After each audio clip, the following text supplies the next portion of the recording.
Hello dear student, स्वागत है आप सभी का एक बार फिर से अपने चैनल लखनऊ गुरुकुल पर। आज हम बात करेंगे Lucknow university BA political science 5th semester के सिलेबस के बारे में। बच्चे बहुत कंफ्यूज हैं कि आखिर हमें कितने पेपर यहाँ पर आकर के पढ़ने हैं।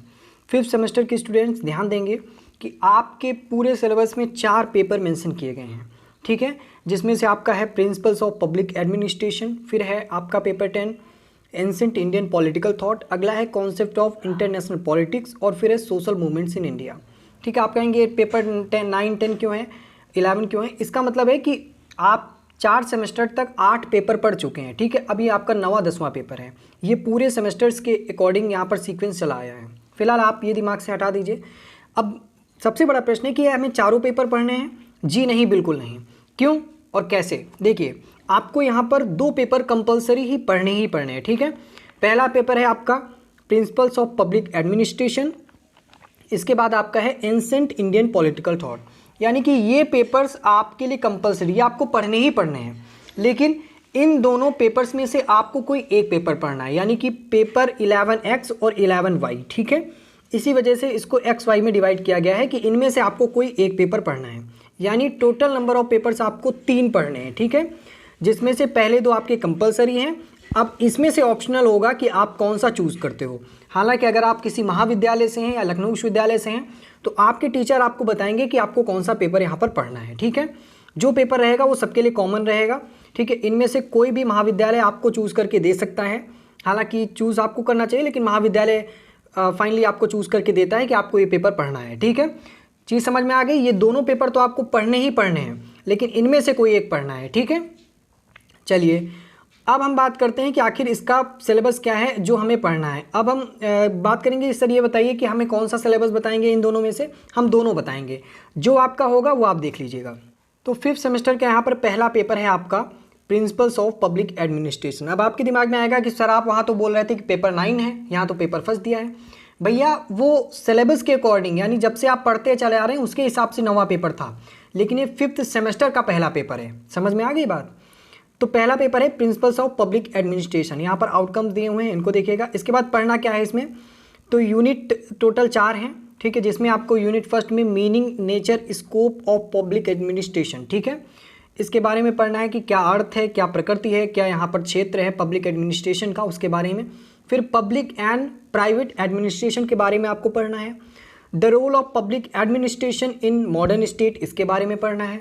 यूनिट सेकंड में आएंगे तो आपको बेस ऑफ ऑर्गेनाइजेशंस, ठीक है, जो संस्थाएं हैं उनके बेसिस आपको पता चलेंगे, जिसमें प्रिंसिपल्स ऑफ ऑर्गेनाइजेशंस हैं, हायरार्की है, स्पैन ऑफ कंट्रोल है, डेलीगेशन ऑफ अथॉरिटी है, सेंट्रलाइजेशन एंड डिसेंट्रलाइजेशन के बारे में, केंद्रीकरण और विकेंद्रीकरण के बारे में आपको जानकारी मिलेगी। ठीक है, यूनिट थर्ड में आएंगे आपको यहाँ पर चीफ एग्जीक्यूटिव के बारे में पढ़ने को मिलेगा, line, staff and auxiliary agencies के बारे में पढ़ने को मिलेगा, the department, the public corporations के बारे में, इंडिपेंडेंट रेगुलेटरी कमीशंस के बारे में आपको यहाँ पर पढ़ने को मिलेगा। ठीक है, यूनिट फोर्थ में आएंगे तो आपको यहाँ पर पर्सनल एडमिनिस्ट्रेशन पढ़ने को मिलेगा, जिसमें आपको रिक्रूटमेंट, ट्रेनिंग एंड प्रमोशन के बारे में और पब्लिक रिलेशंस के बारे में जानकारी मिलेगी यूनिट फोर्थ में।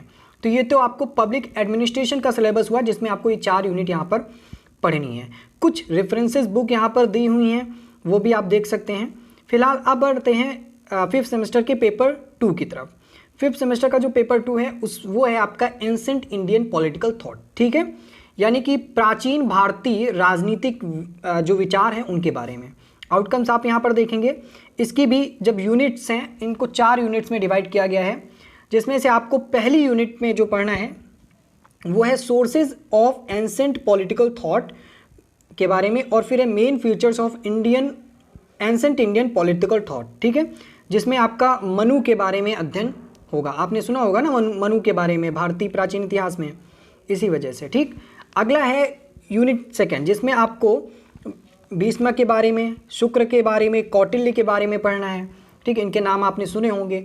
यूनिट थर्ड में आएंगे तो आपको institution, the Indian concept of law, फिर judicial administration in ancient India, ये पढ़ना है। इसके बाद यूनिट फोर्थ में आएंगे, आपको local administration in ancient India के बारे में पढ़ने को मिलेगा, जिसमें आपको यहाँ पर पौर, ग्राम, दुर्ग, कैपिटल जिसको कहते हैं, ये आपको यहाँ पर पढ़ने को मिलेगा। ठीक, इनके बारे में ये आपकी कुछ रेफरेंसेस बुक दी हुई हैं, जो आप यहाँ पर देख सकते हैं। अब एक बात, ये जो दो पेपर बताए, पहला पब्लिक एडमिनिस्ट्रेशन वाला और दूसरा एंसेंट इंडियन पॉलिटिकल थॉट वाला, ये सभी के लिए कंपलसरी है, ठीक है। यानी ये पेपर आपको सभी लोगों को पढ़ना है, ठीक है। ये दोनों पेपर आपके कंपलसरी ही हैं, ठीक। लेकिन अब बात करें यहाँ पर आगे पेपर की, जो पेपर थर्ड दिया हुआ है, जो सेमेस्टर 5th का थर्ड ए दिया हुआ है पेपर, और इसके बाद आप आगे बढ़ेंगे तो आपको यहाँ पर पेपर थर्ड बी दिया होगा।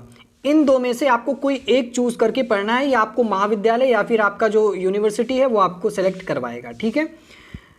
फिलहाल हम देख लेते हैं, अगर इन दोनों में से कोई आपका एक पेपर है तो आपके लिए हम फिलहाल दोनों बताते हैं, जो आपका रहेगा आप उससे देख लीजिएगा, ठीक है। नहीं समझ में आई फिर बताते हैं।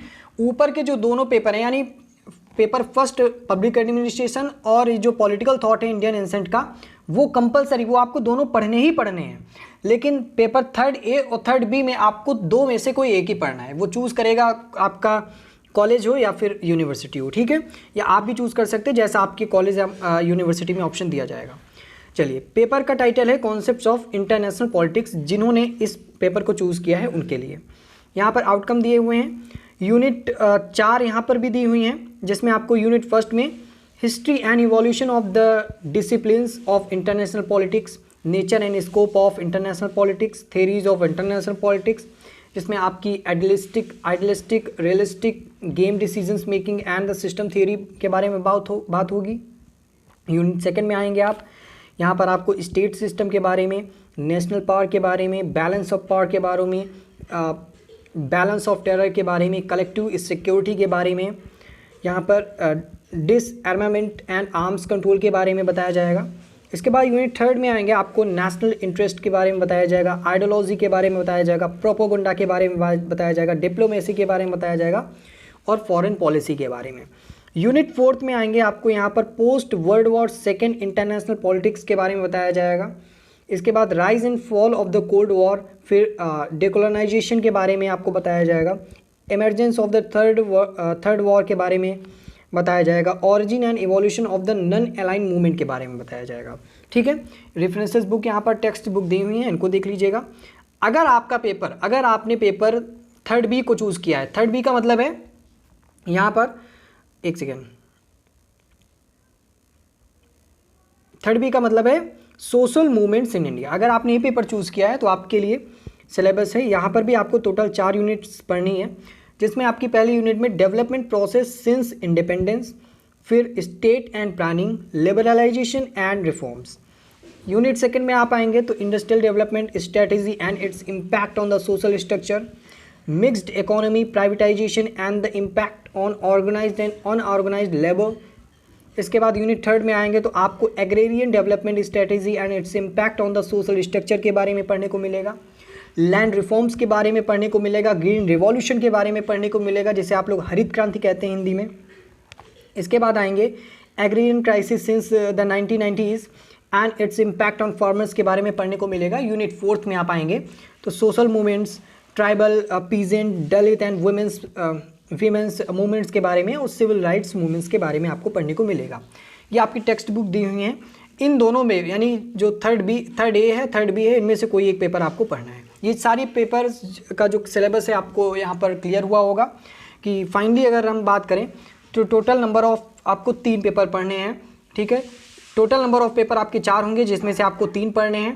पहले जो 2 पेपर हैं वो आपके लिए कंपलसरी हैं, लेकिन जो लास्ट के 2 पेपर हैं उनमें से ऑप्शनल होगा, कोई एक पेपर आपको चूज़ करना है, ठीक है। या फिर विश्वविद्यालय या यूनिवर्सिटी या फिर महाविद्यालय आपको चूज़ करके यहाँ पर देगा, ठीक है। तो फिलहाल के लिए हमारे साथ जुड़ने के लिए बहुत बहुत धन्यवाद। अगर बुक्स की बात कर लें हम तो साहित्य भवन की बुक आती है, आप लोग देख लीजिएगा। हिंदी मीडियम के स्टूडेंट्स, बहुत ही स्पेसिफिक बुक है, लखनऊ विश्वविद्यालय के द्वारा यहाँ पर प्रेस्क्राइब्ड की गई है, ठीक है। अगर देखा जाए वहीं पर पब्लिश भी लखनऊ विश्वविद्यालय के माध्यम से ही करवाई गई है। तो साहित्य भवन प्रकाशन की बुक आप ले लीजिएगा, एकदम ऑथेंटिक कॉन्टेंट आपके सिलेबस के अकॉर्डिंग है, मेन चीज़ ये सबसे बड़ी बात है। हिंदी मीडियम, अगर आप इंग्लिश मीडियम से हैं, इंग्लिश मीडियम में रेफरेंसेस बुक के नाम यहाँ पर दिए हुए हैं हर सिलेबस के नीचे, ठीक है। यहाँ पर आप लोग देख सकते हैं। जब आएंगे तो आपको कुछ जो बुक्स हैं उनके बारे में यहाँ पर रेफरेंसेस दिया गया है कि आप ये बुक्स पढ़ सकते हैं। हिंदी मीडियम के लिए साहित्य भवन ही यहाँ पर मस्ट है, ठीक है। तो फिलहाल हमारे साथ जुड़ने के लिए आप सभी का बहुत बहुत धन्यवाद। मिलते हैं नेक्स्ट वीडियो में।